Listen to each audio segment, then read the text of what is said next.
I'm Rick Bassman. And I'm Amanda Kelly, and we're both cancer survivors, warriors, thrivers. I was diagnosed at 16, stage 4, and given 6 months to live.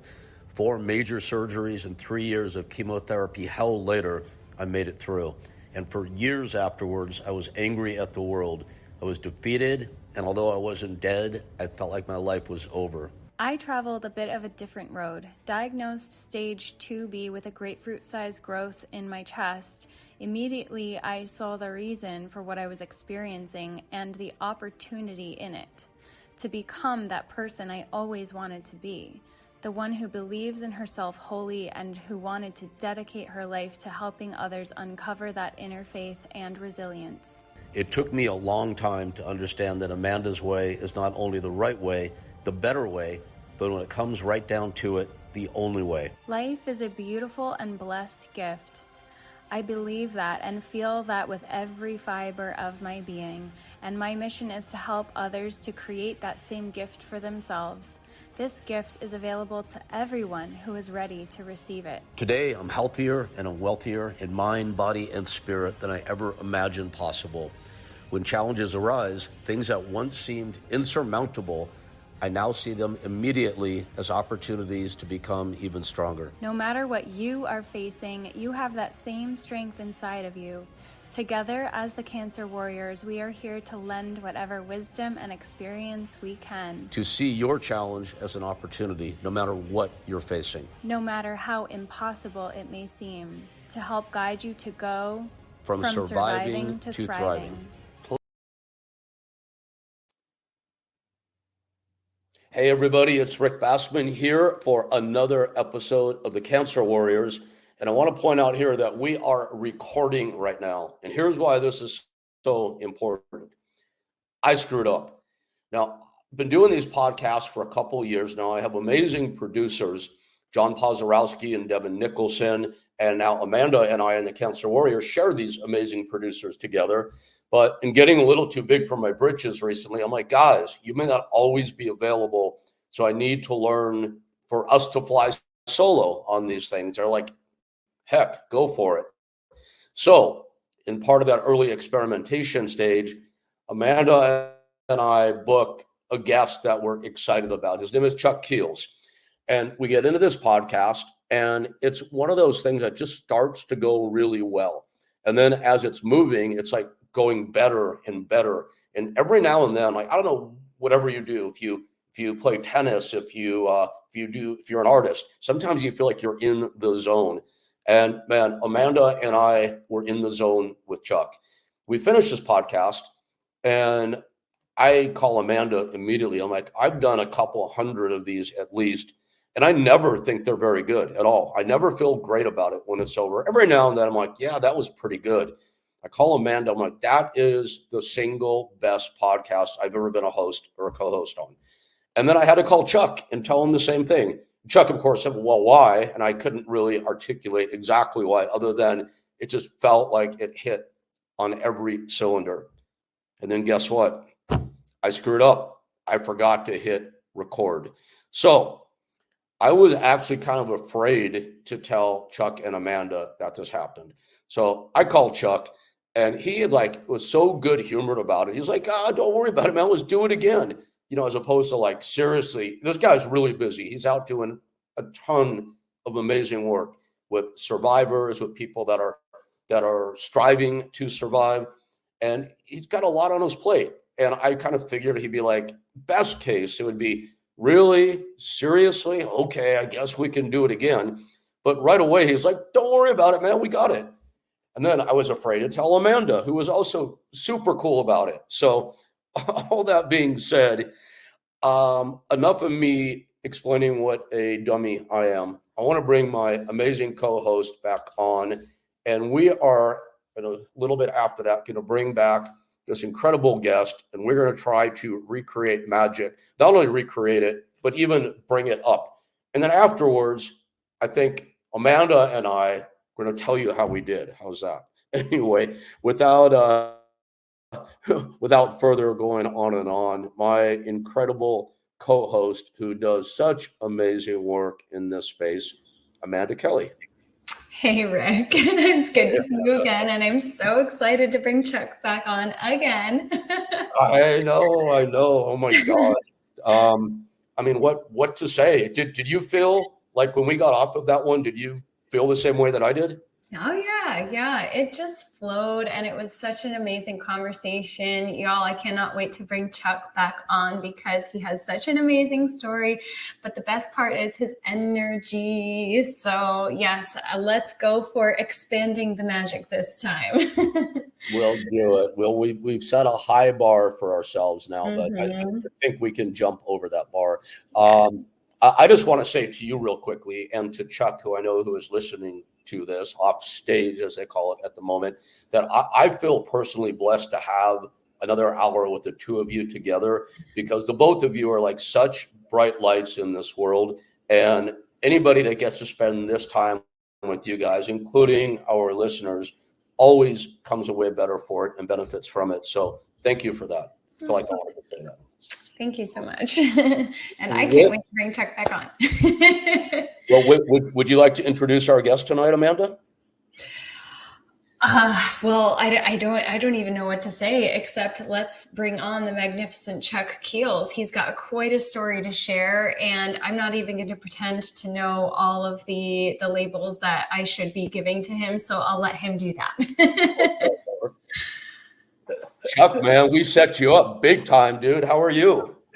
You know what? Here's the honor is I get another hour with you guys because I really thought that the last podcast, the last chat that we had was I mean, when you start one of these, you know, a lot of times it matures into something that you really wasn't expecting, and I think, I mean, I feel like that's what happened, and it was pretty magical. But I mean, I think the interesting thing about this is, you know, you people out there that are watching, you're watching three miracle stories. You're watching three people that have overcome some huge odds. And I'm a stage 4 cancer survivor and now help other people through their cancer journey.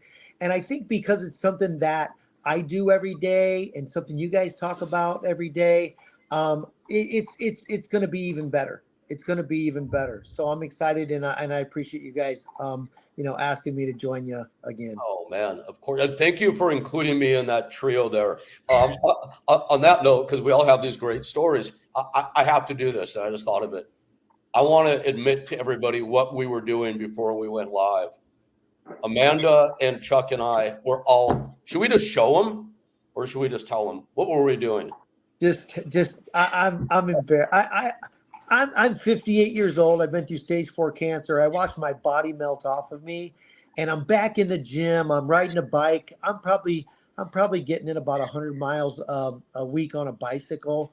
I'm kind of proud of myself. So, you know, I get in the gym a little bit, and, you know, I gotta, you know, make sure that, you know, I have that same presence in the gym that I did as a young man before cancer. That's fantastic. So yes, what we were doing is we were doing bicep shots, which I thought was great. Now Amanda, I know, is probably a little more modest than Chuck and I. So you're gonna have to believe me, folks, when I tell you that Amanda is ripped. All right. Okay, fine. I'll do it just for the proof. She was flexing, and it was, look at. I've got a little. Oh my gosh. That is fantastic. I can do push-ups. No, you guys, I didn't even think I was going to mention that. It just struck me in the moment. But you know what is cool about this is, as Chuck said, we've all been through some like stuff that people would probably typify as being pretty horrific, and like here we are goofing around, like flexing whatever muscles we have, and it's just a cool thing. It's an observation I wanted to make. I mean, right? It's like think about where we were in our lives when we were, you know, at the bottom of our cancer journey. And I never thought that all these years later, I would get to hang out with two such fine folk who are just like out there killing it. Not only in their influence with other people that are going through similar things to what we went through, but people who are obviously like super vibrant and healthy and excelling at life. So again, just an observation. Yeah, the better it gets, the better it gets. That's one of my mottos that I live by. So yeah, up the spiral we continue to go. I love that. Yeah. Chuck, it's like I, I don't. We couldn't even try to replicate what we did last time. So let's just dive in. And Amanda, let's get Chuck's story as you set up Yes. before we came on live. Chuck, I know about you. We've been friends for a while now. You and Amanda had a great exchange on our last podcast. So Amanda knows about you as well now. But why don't you tell the folks out there who Chuck Keels is, what his story was relative to what we're doing here in the Cancer Warriors, and what you're doing with your platform, Get Up and Live. Absolutely, absolutely. You know, there's so much going on now, and there's a lot of things that I could throw out there, coming from a cancer coach, and people, and someone that started a foundation that's helping thousands of cancer people now, not just around the country but around the world. But I love for people to hear the story of how I even got into this, and I know that we all three of us have our own unique stories. And if you would have asked me 8 years ago, um, if I would even know anything about cancer or a cancer journey, I would have laughed. I would have absolutely laughed. But in 2015, as a somebody, I actually had a landscaping business. I designed landscaping and swimming pools. I live in Scottsdale, Arizona, so I worked all over the valley, and I felt really good about that. I mean, it was cool because I was born in Ohio, and I dealt with the snow, and I dealt with the cold, and I dealt with the gray skies for a long time. And now I'm in Arizona designing landscaping and swimming pools. So for this Ohio boy to be in someone's backyard, 365 days a year, it was a cool job. And I wouldn't say I loved it, but I definitely liked it. But what I did know is I loved the people. I loved the people that I was around. And so what happened was I started getting tired, started getting achy, started having some health problems, and couldn't figure out why. And I call what I dealt with at the time, and it's pretty common, is male mentality of I'll be okay tomorrow. We always, think I don't know what's going on right now, but I'll be okay tomorrow. And maybe in that comment, it's a reminder for anybody watching this to get your butt to the doctor, to go get your checkups, to stay on top of things, because when you catch things at early stages, it's a little easier to deal with. But I wasn't that smart. I waited way too long. And when I finally drugged myself into an ER, I was diagnosed with stage 4 prostate cancer. And the reason why they said it was stage 4 was because started in my prostate, started growing in my prostate, and then it goes and it goes to where it's fed, and it got into my bone marrow and lymph nodes, and the scans came back absolutely ridiculous. They do what they call a nuclear bone scan, and it came back that I had cancer in 90% of the bones in my body. It's a scary looking picture of the my skeletal body, and then black cancer all throughout. And at the point, the doctor said, Chuck, this is just way beyond medical. There's nothing we can do about it. We're gonna you got to go home, be at peace with your family. And I had to, drive home, tell my two boys that were in high school what the doctors had just diagnosed me with. And that night got a knock on the door, and it was two hospice nurses. So I've got two hospice nurses in my living room. One of them had a tear in her eye, and I'm looking at her and I'm like thinking it could not get any worse than this. Absolutely unbelievable. And so at the time, I just thought I'm going to get my boys back to Ohio, where I'm from, so that I can, they'll have somebody take care of them once I melt away. And so what happens is we prepared for that journey across the country, and on a Sunday morning, got up to head to Phoenix Sky Harbor Airport. And when I got up to go down the hall, something popped, and I landed face down on the floor, and I couldn't move. Not only could I not move because of the pain, I couldn't even get a good breath. You know how your diaphragm is affected when you breathe? I couldn't even get a good breath. And 911 was called. 8 firefighters got me onto a gurney, into an ambulance, into the closest hospital to where I was at the time.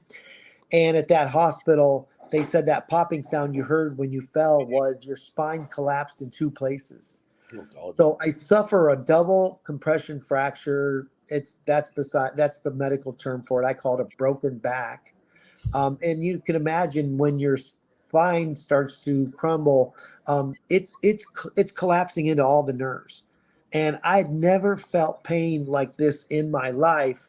And so they started running scans and tests. They came back and they surprised me because the first diagnosis across town at another hospital was stage 4.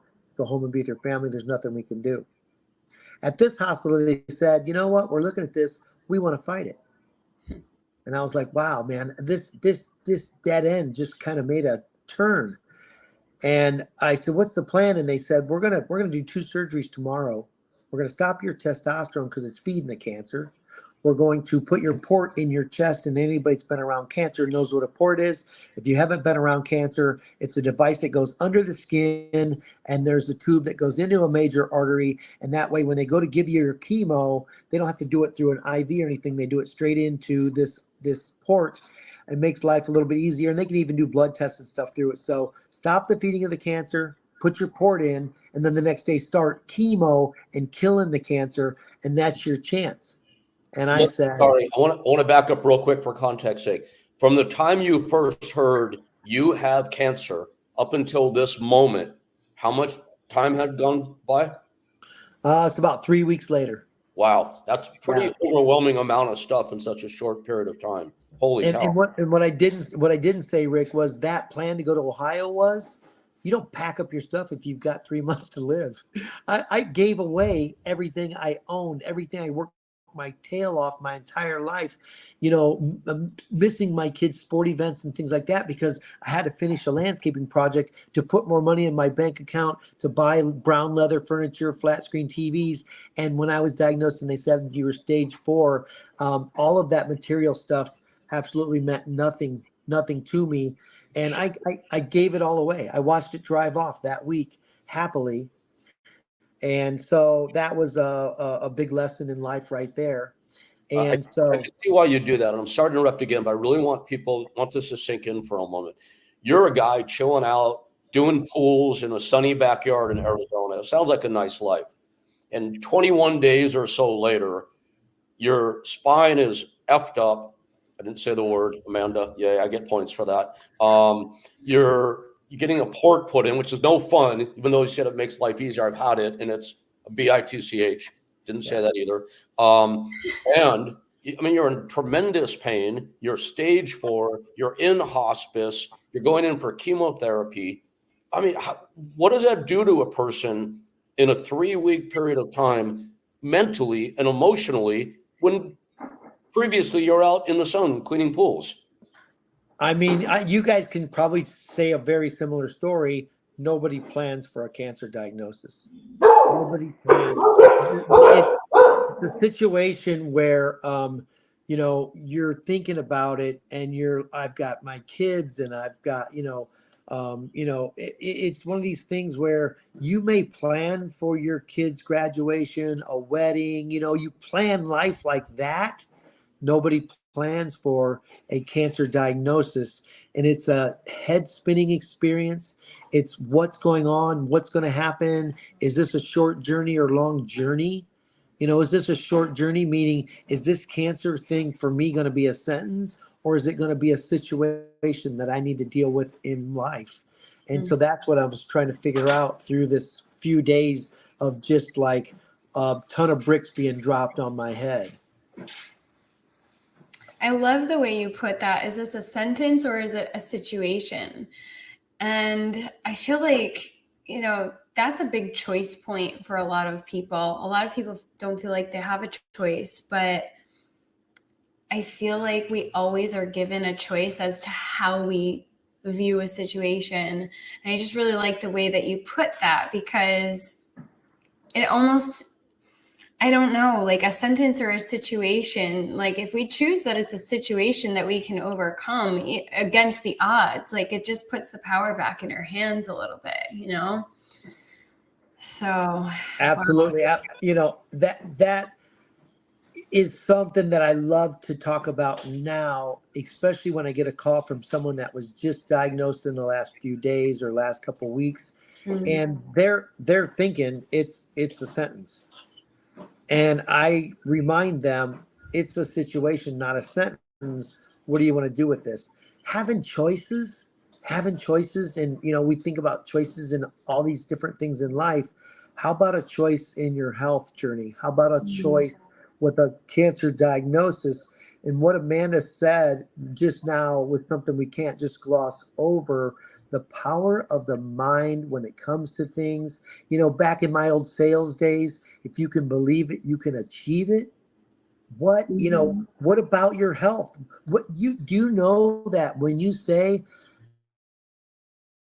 I'm gonna fight this. I'm gonna live through this. Your brain starts sending out signals to every cell in your body. Yeah. It's so powerful and so amazing, but it's a head spinner. Takes a little time to digest it. And if it's you're married, it might be with a husband or wife. If it's kids, if it's neighbors, if it's whoever's around you that loves you, then you know, it's a situation that you all start talking about. So when I coach a cancer patient, I don't just coach the cancer thriver. I coach the cancer thriver and everybody that loves them. And all of a sudden, they're all on the same team because Mm. they understand the journey. I've had cancer people say, I've got a lot of people around me, you know, loving on me and cleaning my house and bringing me food and spoiling me, but they don't understand cancer. And right then I knew I had to change the teaching and the coaching to, I'm not just coaching the one person going through it. If their family and loved ones and people that love them don't understand this journey, it's not a team working on it. And when it's a team working on it, it's a different journey. And say, okay, so say in that same sentence, say it's somebody that don't have a team. I was What just going about to the ask you that. person Okay. Yeah. diagnosed that don't have a team? And that's what I do now. I want them to call me. I want them to go to my website. I want them to find me through Google searches, or a friend tells them about it, or watching this amazing podcast right now and go, I've never heard of a cancer coach. What do they do? And if a cancer coach can coach you through your journey, and when I see somebody maybe smile going through this and go, okay, I'm in. I'm gonna buy a juicer. I'm gonna make some life changes, and I'm gonna go after this. When you see that, you know that that's our purpose. That's our passion, and so that's something that I get to see a lot. But man, does it suck being in the cancer industry? Does it, you know, really, really a big, you know, it's hard because of the fact that it is cancer, and everybody you start the conversation with is freaking out, and you talk them off the ledge 15 times. You know, it's not a one-time deal because the mind fluctuates. You may talk to them that week and they're all kicking butt, and you call them next week and they got a scan, and the scan came back, and the doctor's plan isn't working the way they thought it was going to work, and they're all freaking out again and again and again and again. So that's the job of a cancer coach and somebody that loves on them, is to continue to coach them in that direction. So, you know, of course, my favorite one's going to be the ones that you call and they're like, I'm already juicing, I'm using essential oils, I'm using some herbs, I'm using some vitamins, I'm going to a yoga class. I love them because I don't have to coach them for 3 months to get there. But Hmm. if it's my job to coach somebody to get to that realm, then that's what I'll do. And you're always like totally willing to do that in my experience with anybody and everybody. How do you find the time? Well, what happened was it actually went from just me loving on cancer people and coaching them and telling them, what to do tomorrow to get up and live and to have more energy and to getting to that fighting mode. It was a start, and then when it turned into a nonprofit, we got a letter from the IRS that said, "Congratulations, you're a nonprofit." And I said, "Great! So now I can do this as a part-time job around my landscape design." And then eventually it grew into a place where I could do it. I sold my business, retired from landscaping 2 years ago, and became a full-time cancer coach. And what happened was you bring in a board of directors, and I'm not as business savvy as a lot of people are. So I got my buddies that are real successful that I've known since college and I've known around the country. And I said, well, you want to sit on the board? And they're like, yeah, Chuck, we want to join the team. And so I have this board of directors, and we sit into a Zoom meeting, and I said I'm some days on the phone 6, 7, 8 hours with cancer patients, and it's exhausting. And this is early when the foundation first started, and they said, Chuck, what are you going to do in 6 months as this grows? And I said, I didn't think about that. If you ask me about how to grow a landscaping business, I can tell you all about that. But I knew nothing about this. And so the brainstorming began, and we developed a website. You actually go to getupandlive.org, and it has 60 coaching videos, 3 to 4 minute videos of all these things that you may face in your cancer journey. 16 of them are specifically catered towards breast cancer. The other 40 are towards any type of cancer and all the things that you may be dealing with in that situation. And what that program, the title of it's called the Cancer Roadmap Project. And what the Cancer Roadmap Project became was something where instead of me being on the phone so often with one person, I would give them homework to go watch 3, 4, 5, 6 videos, and then we'll talk in a few days. But if something comes up, you've got a question about something, you get a bad scan, you get a good scan. I want to hear from you. I want the good news also. I don't want to be just the guy that's there, when the tough stuff's happening. I want a little bit of the love also. So the Cancer Roadmap Project and the content on the website became a huge coaching factor for me, where I can now handle hundreds, and now in my 4th year of the foundation, thousands of people around the country, finding this unique, cancer foundation that loves on cancer people. That's a brilliant design, dude. So somebody can get into what you're doing at getupandlive.org, and they can be very proactive and really start on their journey without you having to be with them in person every second. But obviously, you're always there. I've never met anybody quite as accessible as you, and that's why that's why I had to ask, because I'm like, are there like 100 Chuck Keels out there? How is he? How's he doing everything he does? So I just pointing that out just to say it. That's The all. crazy thing about it is, I keep thinking of other ways people can find us. And on the back of my RV, I put a little story about my cancer and a QR code. And now I'm getting calls from people driving behind me on the freeway. Awesome. How fun. It's absolutely amazing. I'll throw in a little story. I get a call the other day, just 3 days ago. Um, my RV was parked right here outside of my house. And I live in a neighborhood that's in Phoenix, Arizona, and there's man-made waterways with ducks and turtles, and it's really, really pretty and really unique to be in the desert and have water in front of your house. And so everybody walks their dogs here. They come over and do their walks here. And what happened was there was a family, mom and dad, and their 14-year-old son, and the 14-year-old son was diagnosed with cancer. And so they started researching, and they found some kind of a medical clinic in Scottsdale, Arizona. So they come here, and before they came, they dished out a boatload of money to this cancer center. And when they got here, the cancer center wasn't the place for them. It wasn't the place for them. It wasn't a good fit, and they didn't know that. And to imagine someone would take someone's money when someone in their family's going through cancer blows my mind. But they took their money. They were here. They were looking for seconds and third opinions, and all this. And they were staying in an Airbnb, and they decided to go for a walk. And the mom and dad looked over, and their 14-year-old son was completely in tears. And they said, hey, Nehemiah, what's going on? What's wrong? And he's pointing at the back of my RV. They're walking in my neighborhood.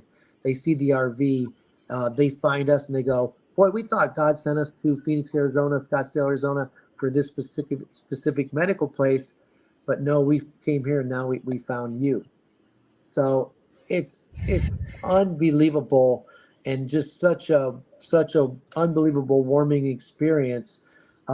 Now that we are growing to be available, like you said, to answer the phone calls, to whatever it takes. I needed a little getaway yesterday.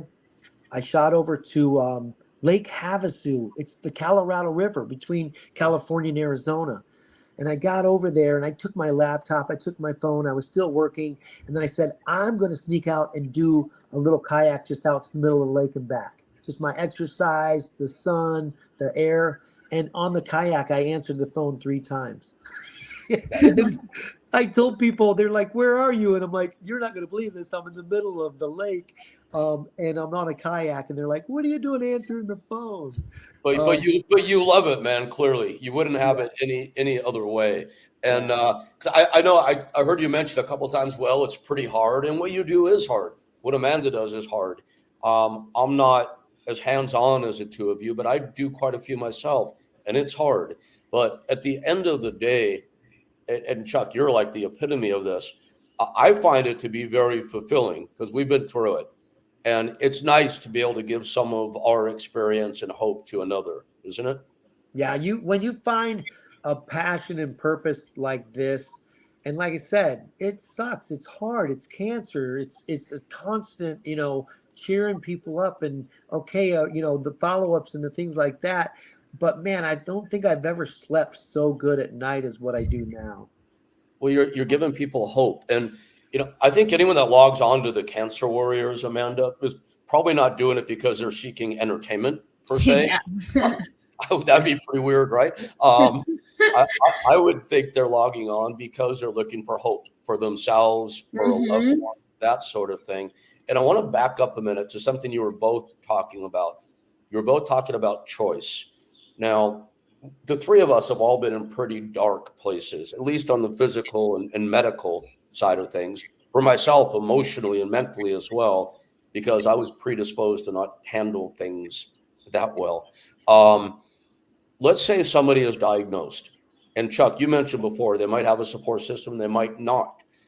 Let's say somebody is watching this podcast right now and they don't have a support system and they've got a stage 4 diagnosis. Maybe some dummy doctor told them they have X amount of time to live.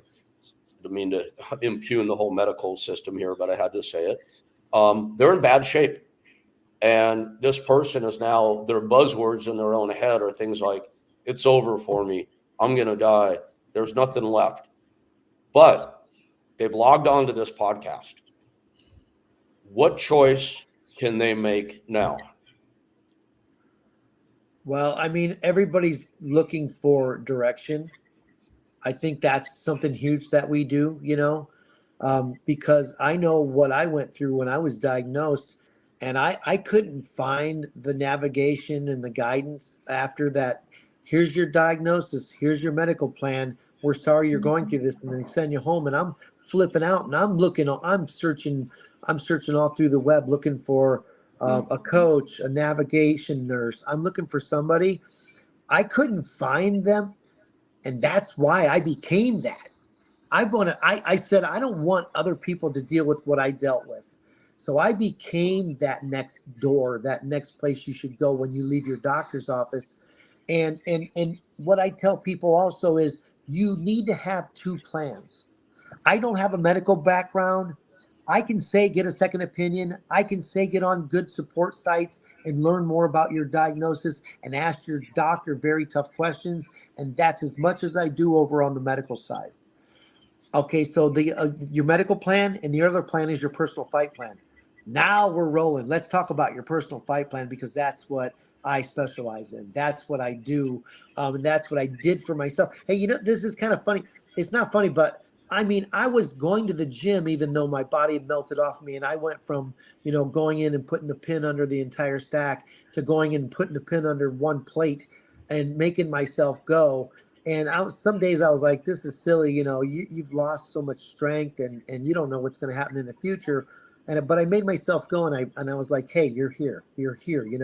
I did the same thing in the pool, stretching and swimming laps, going to the park and walking a mile. I pushed myself through all these things at the time. And I did it really for me to try to get my strength back, not knowing that I was going to be coaching people these things now from a point of experience, from a point of strength. I've been there, I've done this, and this is what we're going to do together. And so when the person is diagnosed and their head's spinning, and someone who goes, you ever heard of, they always say get up and live, even though it's Living Hope Cancer Foundation. That's what it is on the paperwork. But everybody loves the words get up and live. I love it so much, I got it tattooed on my body. I patented the words. I own Get Up and Live. It's just something I just thought in the future I may want to do that. But they go to the website and they see the material there, and they're still a little confused. And right at the bottom is my email, and they drop me an email. And the first email I get from them, I drop back my phone number. I want to talk. I want a one-on-one conference with you. That way they're all of a sudden like, wow, my doctor didn't tell me any of these things. Well, your doctor never went through cancer. So that's why we take our experiences and put them out there to help other people. And it came from the choices that we made then and the choices that we're making now. And can you go through a mess and some really hard stuff, find the blessings, find the beauty in it, and then say, you know what, I solved this problem.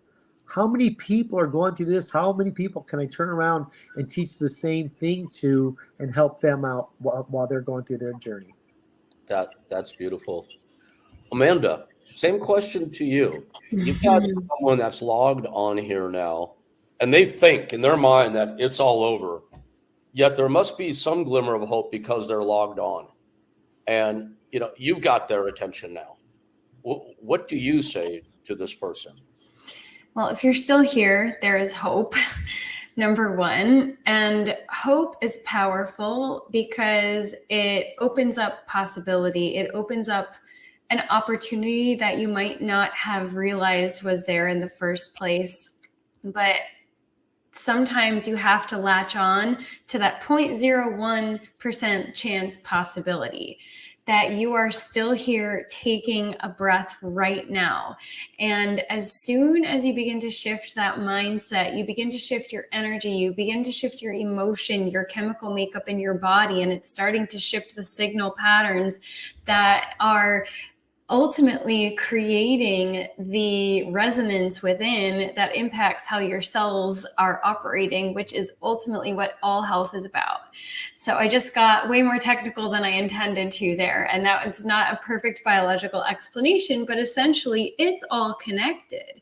So as soon as you start shifting into the gear of hopium, then you're already shifting your reality. And if you can find a moment to be grateful for the fact that you might have found this podcast, this very episode with this amazing guest who is sharing a very powerful story of going against all the odds, you're already being guided in the right direction. If you're already entertaining the possibility of what if there is some other option available for me, you're already being guided in the right direction. So keep allowing yourself to take that next step and do the bare minimum if that's all you can do. But doing that bare minimum is sending your body signals, it's sending your brain signals that you're ready to actually live, that you're ready to actually choose life. Again, it's that choice point. So, Chuck was saying, he lost all his strength.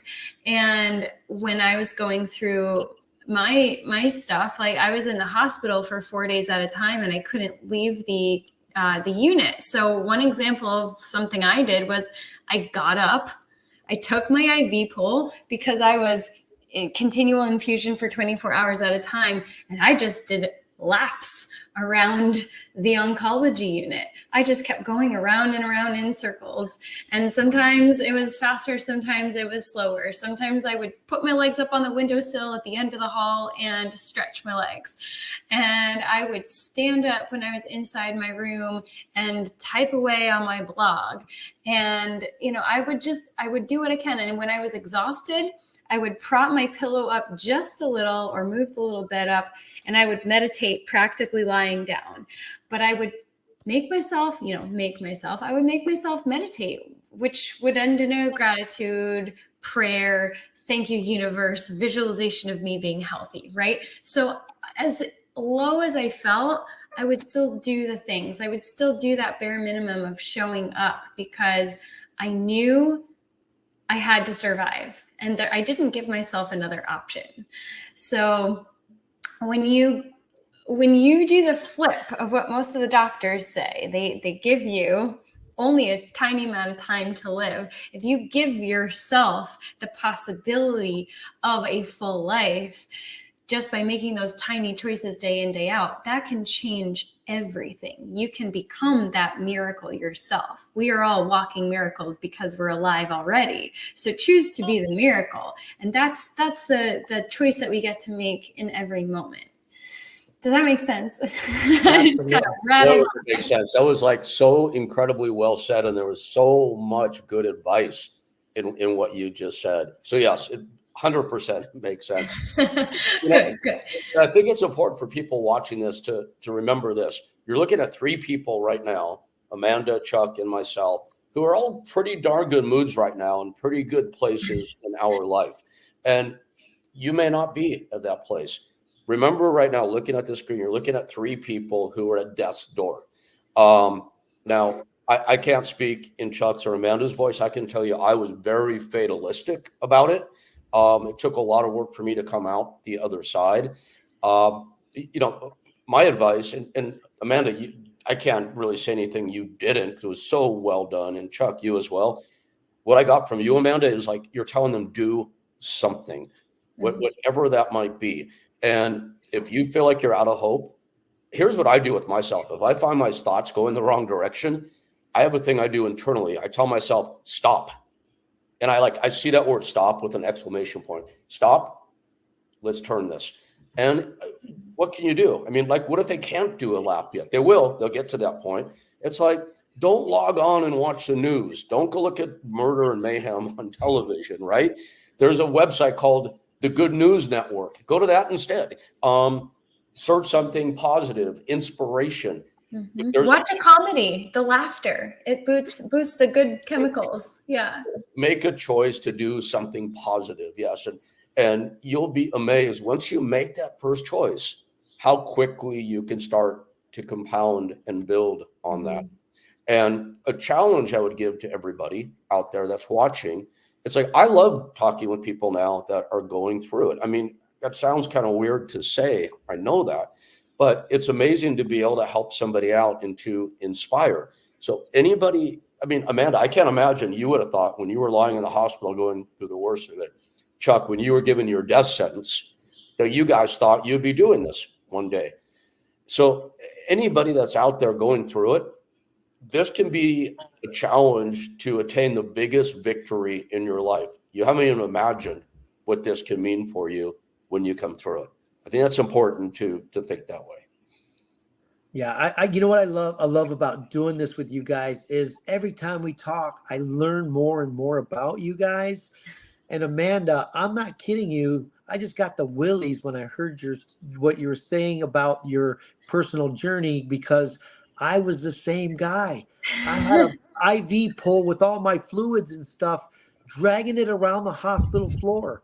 There was a scale at the end of the hospital floor. I got on it. I was down 38 pounds. And I was like, oh my gosh.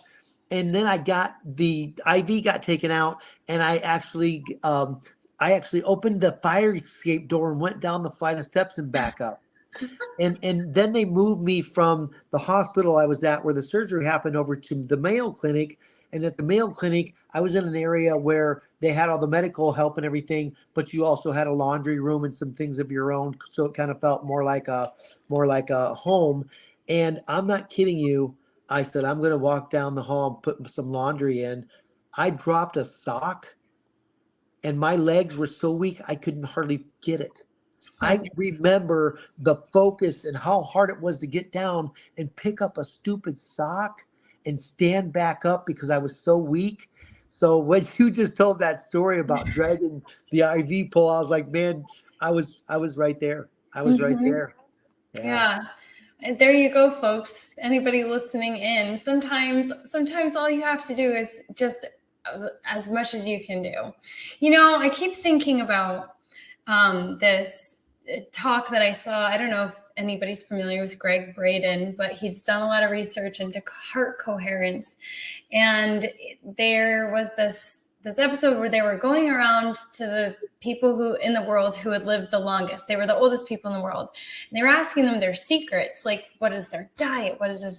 And really what they found is the people who had the most love in their life, and love can look like a lot of different things, but they felt part of a community. So that is important. Finding somebody who can guide you at the very least, like Chuck, is very important. But I do want to just add this one little thing in. This woman who was very, very old, he asked her, like, what exercise he's like, do you exercise? And she goes, oh yes, every day. And he goes, what do you do?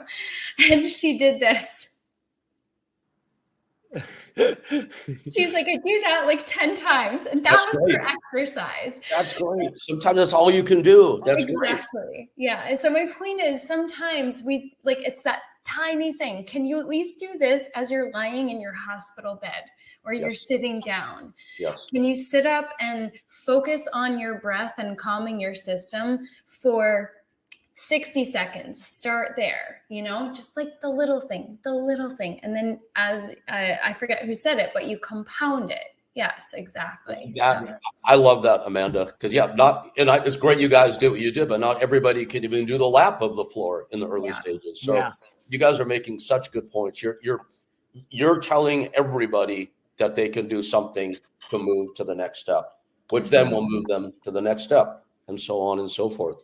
I'll even start people out going into their living room, turning on their smart TV, go on YouTube and type in a controlled breathing class, or a stretching class for beginners, or a sound healing class. Nice. So if they start there, and you're not going to tell somebody that just had surgery from their cancer that they're going to, go to a yoga class. But they may get to the yoga class in 3 more months. Nice. Yep. You build up to because you're doing suggesting. Something that I wanted to bring up that I think is important also for people watching the podcast, guys. And that's something that I call the new normal. And that new normal really starts like right at the time of the diagnosis, because things aren't going to be like they used to be. And then if you went through things like we did, when your body breaks down, falls apart, loses weight, surgeries, whatever it may be, then there's a big time new normal. And what I teach people about that new normal right away is it's okay. It's okay to find your new normal. You may not, go to the gym and lift the entire stack like you used to, but you're at the gym, and to find that appreciation for being there. Yep. You might get back to where you're, lifting more than you did going through your cancer journey. Or the new normal a lot of times is, I went through this cancer journey and this scare, and it became a big teaching point in my life of, hey, I just got freaked out by a cancer diagnosis, and I'm starting to think, have I accomplished the things that I want to accomplish in life? Am I doing the things that I really want to do? And a cancer diagnosis is something that'll wake that up. And so in that thought is, when I'm talking to people and they're going through their journey, they'll say, I don't know if I want to go back to that job that I just really didn't like and was not happy with my boss or whatever it may be. And the new normal starts right now. Mm-hmm. It's like so amazingly said, and it's so smart. It's like, somebody watching this that's newly diagnosed may want to punch me in the face for the following, but I would say that whatever you've just learned, things happen for a reason. And I think Chuck just explained exactly why. I can look at back at every of the numerous what I would call disasters in my life and know exactly why that happened now, and something better came of it. If I did not have stage 4 cancer and go through what I went through, I wouldn't know Amanda Kelly and Chuck Keels. Wouldn't be doing this podcast. So I mean, Yeah. there's a reason for it, and there's a better we day. grow we grow in the toughest things in life. You don't, if Mhm. you got a cushy life, you're probably not going through a lot of personal growth. But boy, when you hit the valleys in life and when you hit the skids and the tough places in life, that's when the growth happens. And so, I when I see a challenge coming my way, I take it head on. I'm going through one right now because a beautiful young lady that I met with stage 4 breast Yeah, Chuck, cancer. I want to do this, and if you don't mind, I'm so sorry. This is important. I want to stage this up for you, and this is important. If people are watching you right now, I think people would describe you with adjectives like upbeat, positive, successful in what you're doing with your foundation, um, happy-go-lucky, even. And that's how I know you. I mean, I've never had a conversation with you when you didn't embody all of those descriptives right there. And not long, first of all, I mean, you went through a major life changer a few months ago, and that's where you were going. And I feel sorry for the interruption, but I really want to stage this up and get people to understand that this guy in front of you right now, Chuck Keels, this positive, upbeat, happy-go-lucky, successful guy, came recently through some of the biggest shit anybody could ever possibly go through. And we're talking past your stage 4 diagnosis and all the horrific stuff that you dealt with connected to that. Get up and live. You came through what you came through, and you started this organization that's becoming this like amazingly great, influential organization. But you didn't build it by yourself. You had a partner, didn't you? Yeah, I actually was introduced to a beautiful young lady. My cousin introduced us, and she had stage 4 breast cancer at that time. And so she came into my life in the coffee conversations about cancer, life, being single parents, even our faith. We just looked at each other and I was like, I don't quite understand what's happening here, but I absolutely we fell in love. We got married. We honeymooned in Oceanside, California in the sun, and her little nose got tanned up, and I was just like, wow, just beautiful. And then the other part of the honeymoon was in um, Flagstaff, Arizona. So we went from 85 degrees on the beach in California to 30 degrees and a foot of snow on the front porch of the Airbnb. So it was so fun to go from one to the other together. And then when we got home, she seen all the calls that were coming in. And at that time, like I said, I'm just taking calls because they're like, "What did you do for this? What did you do for that?" And she said, "I think we need to start a foundation." So we got married. We started Living Hope Cancer Foundation. We authored 3 books together. You guys want to hear something really funny? I don't even like to read, and I'm a published author now. It's like, what just happened in my life? It's such a head spinning experience. But we authored 3 books. We started speaking on stage all over the country. And as the foundation was just exploding around us and doing some amazing things, also Hannah was dealing with her cancer journey of surgeries, of broken bones, of a treatment that's not working, and switching treatments. I actually sat her down in the kitchen, and with clumps of hair falling out, shaved her head 2 different times. And so we went through this unbelievable journey of unconditional love, a beautiful relationship. Some say it was a divine relationship. This thing was completely orchestrated by God. And last November, I lost Hannah. And the reason why I was kayaking yesterday was because it was her birthday.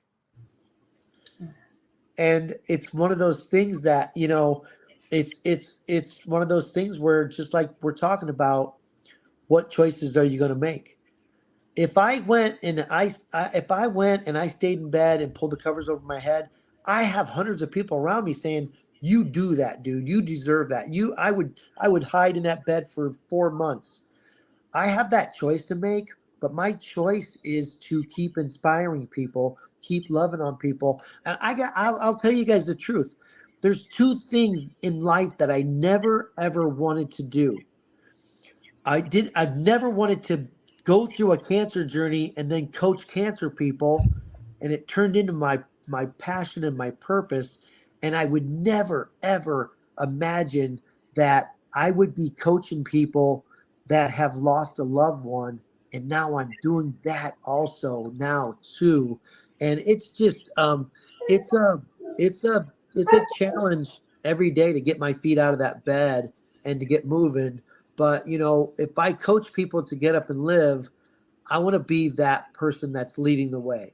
They're like, this dude is doing this through this crazy stuff in his life, and he's getting up and living, and he's finding a way to smile, laugh, love, cry, hug people, whatever it may be. And I'm hoping that the other people around me watching this can do the same thing. Yeah, it's like the way you explain it. You're telling a story, and it's a hell of a story. And I remember, I mean, I know how close you and Hannah were. I saw that relationship. And I think when you say divine relationship, that's a pretty damn good description. And then I see her going through what she's going through because, as part of your work with your foundation, you didn't hide it, you made it public. And, I described adjectives to you a few minutes ago. If I had to ascribe one adjective to Hannah during this journey, her journey, it would be inspirational. And I remember watching this, and if you have to compare whose cancer is worse, who has the worst symptoms, she was a 10 out of 10, man. The stuff Yeah. that she was going through. And I saw the way that you and she were handling that. And it was like the diametric opposite of the poor me syndrome. I mean, you guys were, I mean, your private moments, I don't even want to delve into that because you need to have a time when you have those private moments. But every time I saw you doing the positivity, it resonated to me as being incredibly genuine. And I don't have a question here. It's just, I just wanted to say that hats off to you and to Hannah. God love her, for the journey you went through together, how she handled it, how you and she handled it together, and God love you for where you are now, so soon after, and doing what you're doing with the spirit that you're doing it in. So I just wanted to give you props for that. I appreciate it. It's not easy. I've got pretty good at when I'm in public and doing stuff with you guys or speaking on stage. I got pretty good at talking about it, and then get in my car and drive home and cry all the way home. So I'm the biggest baby in the world, and it's a tough one. And another reason why it's a tough one was because Hannah was a rock star. She walked in a room and lit up the whole room. People were attracted to her because of her energy. I'm standing on stage next to her. We're doing speaking events, and I remember 3 times I took 2 steps back, and I'm standing there watching, and I'm like, "That's my wife. She is a rock star." And one of the things that I really appreciate and love is when you go on and watch the coaching videos. That's Hannah. She's still inspiring people. She's not sitting here next to me, but spiritually, she's all around me. But man, she's still inspiring people in such a way. And I get the comments that I watched your wife's breast cancer videos, and it's helping me get through this journey. And so her purpose in life. And if I could live like Hannah, and Hannah, when she was going through the cancer, couldn't take strong pain meds because she would get nauseated. She went through surgeries and broken bones on Tylenol. She was the toughest, not just toughest woman, toughest person I've ever seen in my life. And the last few days of her life had a smile on her face. And I said, man, if I could live like Hannah and die like Hannah, I would be a happy guy. The phrase that kept coming to mind as you were talking about Hannah, who I did not have the fortune of meeting, but I can feel her presence and the phrase that just keeps coming through is larger than life. And she's just, I can feel her beauty and her love and her peace just coming through and radiating through you and all that you're doing now. And that's the essence of what she is inspiring us all to do, is to get up and live, right? And I thank you so much for sharing everything that you both have been through, and just to continue to show up and do the work. And the phrase, and we might have talked about this in the last one, another phrase that came through a little while ago was this crisis, flipping it into opportunity. And sometimes it's exactly what we need to get us on track. It's like, if we get a diagnosis like this, disease is dis-ease. There is something not working. There's something not in alignment. And that could be layers of anything in our life. It could be all of the things in our life. So you're walking the walk. This is what I love about you, is that you're sharing with people everything that you have done and that you still do today. So I just wanted to highlight that point, because these are just ideas that have been coming through as I've been listening to you speak again. And it's just as inspiring this time around. So yeah, it's an incredible story, and it's a story that's still unfolding. So yeah, I just want to thank you, and to everybody listening, pay attention, because this guy's got the secret sauce. And you guys, I have to add something else, because I don't want people to be like, this is a big sad bummer story, because there were so many lessons that I learned from Hannah. Mm-hmm. And even in what the journey she went through, there's so many lessons I learned. And I don't want to, we'll have another podcast sometime and get into chemotherapy, radiation compared to alternative things out there, and positive mindset and prayer and meditation. We'll get into that some other time, because it's a whole podcast in itself. Mm-hmm. But what I will say is, a couple weeks after she passed away, I had lunch with a buddy of mine that's a surgeon, doctor and a surgeon from Huntington Beach, California, and he says, Chuck, Hannah didn't die of cancer. She died from the side effects from her radiation. Her body couldn't handle the radiation, and her body started shutting down. And what if cancer have taken her life eventually? I don't know. She was kicking butt, man. She was smiling. She was jamming. She was following my silly ass across the country. I rode a bike from San Diego to Florida, and she drove an RV behind me. A girl with stage 4 cancer. I don't know if cancer would have took her life eventually or not, but a doctor told me that she did not die of cancer. She died of side effects from treatment. So the lesson in that is, know your body. Know your body. If you go to see a doctor and this is your medical plan, and you start through it, and in 4 weeks you're in more pain and you're having more problem and side effects from the treatment, step back and reevaluate the situation, because there are some amazing things out there in the natural and the alternative medication field now that I'm seeing tumors shrinking in people. I know I got a handful of people who decided not to get a chemo, not to get radiation. It's not my job to give people advice to do that.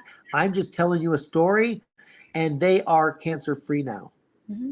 Yeah, Chuck, you're absolutely right. And as you said, it's a podcast for another day for sure, or several, because folks, as you continue to hopefully log on to the Cancer Warriors, you'll see that my co-host Amanda Kelly is quite expert in this regard. So absolutely, Chuck. I was talking to a mutual friend actually, who I introduced you to not long ago, and I said to him, when I had my deal, I had 4 major surgeries and 3 years of very intensive inpatient chemo.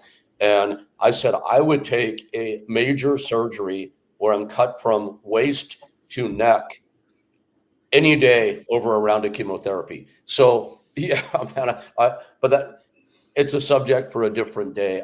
I want to go back to what Amanda was saying, dude. You're an inspiration. I aspire to live the life that you're living with, the mentality that you live it with. What is in Chuck Keels' future? What do you hope to do with the rest of your life, Chuck? Well, the foundation's growing, and more people are becoming aware of it. I'm getting phone calls now from places and people I can't even believe. I'm like pinching myself. And these are just much bigger platforms, so more people know who we are and what we do. So, really my focus, and this has been part of the last week of Hannah's birthday, was, man, this is exhausting, and maybe you should just keep it small and keep it easy to do, and it's not so hard to manage it.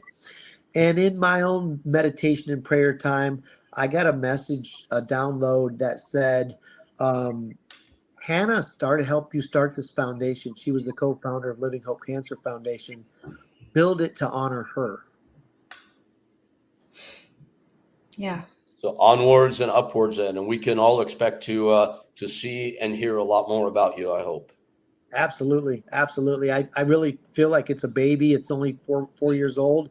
I think, I would love someday for Living Hope Cancer Foundation to be a household word so people know, what to do after the diagnosis. And I hope also that I'm in with some doctors and with some beautiful people that are teachers, leaders, coaches. I would love that this realm that we're in here, like people like us, are a huge solution to this whole cancer fight, because it's kind of outrunning the medical industry, and I think we need to find some other answers. I 100% agree. I cannot wait for that next conversation.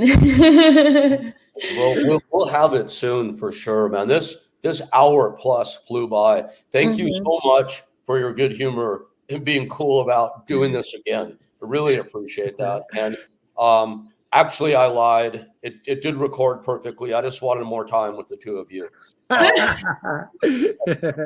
Just bring the dogs over and come over on the weekend. You can hang out anytime. Yes, and likewise, you always have a place here, and I think you know that as well. If you find yourself in Cali, Absolutely. Chuck, so great to see you, man, as always, and thank you and bless you, man. Absolutely. Like